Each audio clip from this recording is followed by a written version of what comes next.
Matthieu 5, il faut lire. Heureux ceux qui ont le cœur pur, car ils verront Dieu.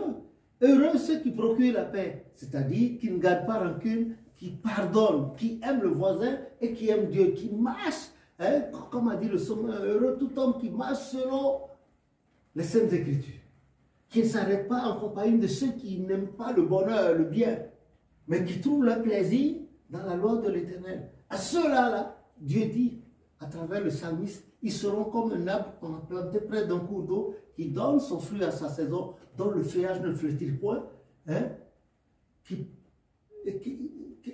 tout ce qu'il fait prospère. Voilà. Il faut qu'on vienne là. Il faut venir là. Il faut amener les enfants là, les encadrer. C'est vrai, à chaque étape de leur croissance, hein, en passant de l'enfance à la puberté, à l'âge pubertaire, il y a des changements qui interviennent. Il faut que par la prière et les expériences, la mère dise non, c'est comme ça. Il va vouloir dire, mais l'autre fait comme ça. Il dit non, ce n'est pas l'autre fait, c'est la fin. Qu'est-ce qui va se passer? Et il passe à l'adolescence, il voit, il dit non, non, c'est comme ça, c'est comme ça. Et puis maintenant, l'âge adulte, c'est comme ça. Et quand vous êtes vivant, il se marie. Ah, tu vois, là, elle m'a fait ça. Je dis non, c'est pas comme ça. Il fallait faire comme ceci. Elle n'aurait pas fait ça. Il dit à la fille, non, c'est ton mari. Mais c'est toi qui as fait ça. Voilà pourquoi il a fait ça. La prochaine fois, voilà comment tu as fait. Des conseils de paix. Hein? Heureux tout homme qui donne la paix, hein, qui procure la paix, il sera appelé fils de Dieu, fille de Dieu. Voilà, c'est comme ça. Il n'y a que Dieu seul pour nous aider à trouver une solution durable, radicale et durable pour ce problème de jeunesse. Il ne faut pas négliger la jeunesse.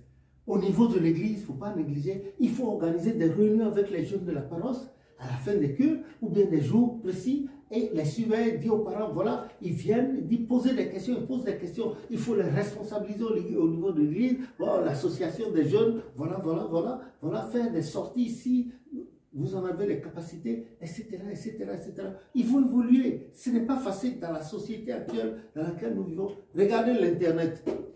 Là, vous avez des petits-enfants de 8 ans qui sont assis devant un écran et qui regardent le sexe des hommes, le sexe des femmes, et ils en parlent.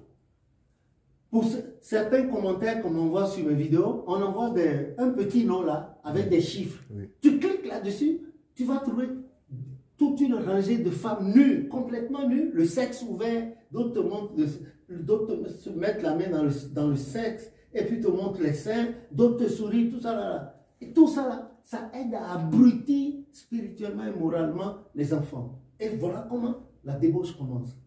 Eux, ils ne savent pas, pour eux, c'est une manière de vivre. Voilà. La société est à blâmer. Mais la société, c'est qui? C'est toi, c'est moi, c'est lui, c'est nous tous.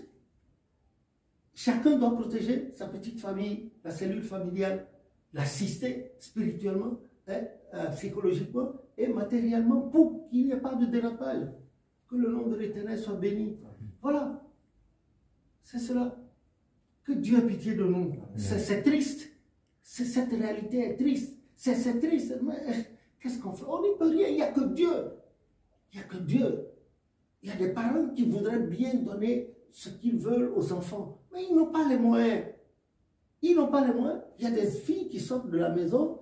Vous les voyez dans une tenue. Mais dès qu'elles sortent de la maison, elles passent chez l'autre. Elles prennent les affaires de l'autre. Elles portent. Elles vont dans les hôtels, les chambres d'accompagner les hommes. Elles font leur prostitution et puis on leur donne l'argent juste pour s'habiller, faire le make-up, les ongles, tout ça là. Et elles rentrent le soir dans leur tenue de forme de l'école et tu vas apprendre, ah, qu'elles sont.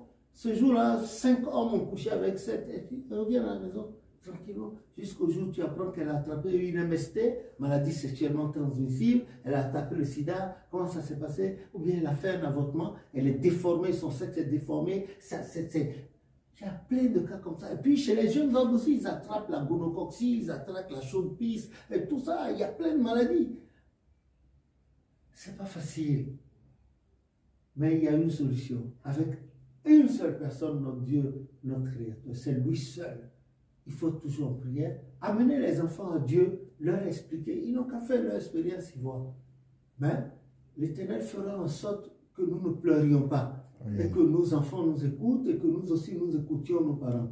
Que le nom de l'Éternel soit béni. Donc, voilà ce que je pouvais dire brièvement, à mon humble avis, à la question que tu as posée quant à la jeunesse. Il faut faire participer, c'est une politique participative. Il faut amener les jeunes à participer. Même la vie au ménage entre papa et maman dans la chambre et le reste. Bon, les amis, voilà le budget que nous avons pour le mois.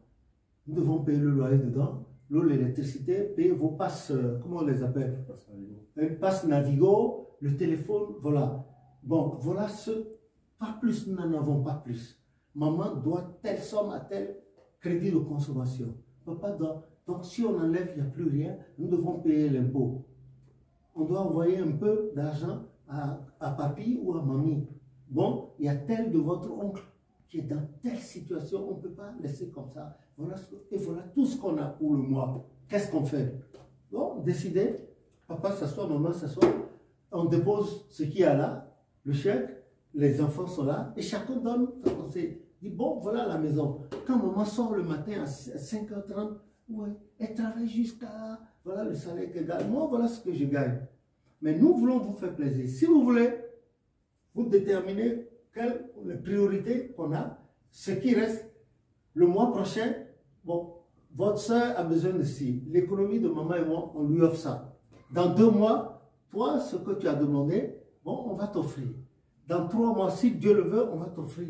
Si vous êtes d'accord. Et on fait participer, on responsabilise les enfants et la maison va comme ça. Attention, la prière, petit à petit. Et les anges interviennent, ils vivent comme ça. L'autodiscipline est à la maison, personne ne divague. Il y a la prière, l'Éternel voit les efforts que vous faites. Allez, l'Éternel bénit. C'est comme ça. Et c'est ce que nous devons faire. Maintenant, au niveau de la paroisse, il faut donner de la responsabilité aux enfants. Au niveau de la commune, il faut que les enfants apprennent à devenir des citoyens honnêtes. C'est-à-dire, ils peuvent se présenter, ils peuvent être dans une association, hein, ils peuvent aussi se présenter bénévolement à la mairie pour dire, ah, monsieur le maire ou bien le conseiller, voilà, je ne suis dans aucune association, mais voilà que pour la période de Pâques, j'ai 5 jours de libre là-dedans. Qu'est-ce que vous voulez que je fasse bénévolement à la mairie? Et puis on dit, bon, tu vas tondre le gazon. Il dit qu'il est d'accord. On lui apprend avec le sécateur ou bien le truc mécanique. On lui montre et il vient. On dit de telle à telle heure. Ou bien tu viens assumer la paix. Il fait. Il ne faut pas attendre que ce soit l'État qui vous appelle forcément. Pour ne pas perdre du temps à glaner, à flâner dans les rues. Vous vous rendez utile à votre commune. Vous vous rendez utile à votre mairie. Et puis pourquoi pas à l'État. Un jour, tout se paye. Il n'y a rien à faire. Quand vous lisez en Corinthiens chapitre 15, verset 57, c'est dit là, l'Éternel paye toujours. Voilà pourquoi il a dit que toute autorité est inspirée de Dieu. Hein? Vous êtes bon chrétien et vous êtes bon citoyen. Voilà. Voilà la conclusion. Voilà là où il faut amener la jeunesse, obligatoirement. Quand une jeunesse est bien rondée, bien rodée, bien menée à la crainte de Dieu, et puis à la crainte de l'État, respecte les lois de la République, c'est fini. Le pays est sauvé. Tout peut se passer, les innovations, tout ça. Quand les jeunes voient qu'ils n'ont pas intérêt, ça peut, alors ils font dos carrément. Allez, ils s'occupent de ce que leur cœur dit. Généralement, c'est qu'ils ont un background correct.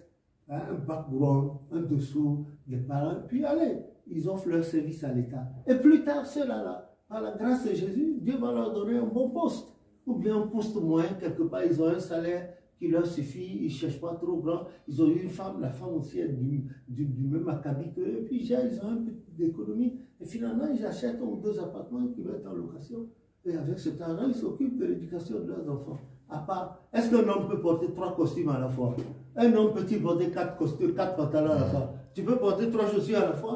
Donc cet argent, c'est pour leurs enfants, hein, pour leur ouvrir des comptes d'épargne et puis leur acheter des trucs. Parce qu'eux-mêmes, 20 ans après, ils sont déjà vieux, ils ne peuvent plus même monter les escaliers. Donc ils vont se contenter de 2 pièces. Ils laissent l'appartement aux enfants, ils peuvent mettre en location et l'argent du loyer là, ils vont s'occuper de leurs enfants avec. C'est pas compliqué là. Que le nom de l'Éternel soit dit. Voilà.